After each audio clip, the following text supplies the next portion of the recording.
Həyatımızın hər bir sahəsində məna var. Bəzən o bizim dünya görüşümüzü dəyişir. Bəzən həyata baxışımızı dəyişir. Bəzən böyük bir uçurumdan bizi qoruyur. Həbsdən çıxmış bir çox adamlarla olub ki, görüşmüşəm. Onlar deyirlər ki, həbsə getməsəydim daha böyük faciə ilə qarşılaşardım. Bəzən olur ki, xəstəlik bizim həyatımıza elə bir qatqı qatır ki, sən onu tam anlaya bilmirsən. Ancaq mütləq olaraq o qatqı qatır və sənin həyatını dəyişir. Bir heyvan aləmi var. Onun üstündə insanın dünyasıdır və insanın dünyasının üstündə də bir metafizik bir aləm var. Bəzən hansı heyvana peyvənd vurursan onu xəstəliklərdən qorunmaq üçün. O heyvan anlamır ki, mənə bu problemi nəyə görə yaşadırlar. Çünki onun o mühitinə uyğun deyil bunu anlamaq. Bundan üstün olan insan aləmində bu mənalıdır yoxsa mənasızdır?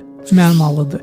Çünki insan anlayır ki, bu meymunun istirabları mənasız deyil. Onu qorumağa yönəlir. İnsan aləminin üstündə də bir transendental bir aləm var, hansı ki bizdə mənasız olanlar orada məna qazanır.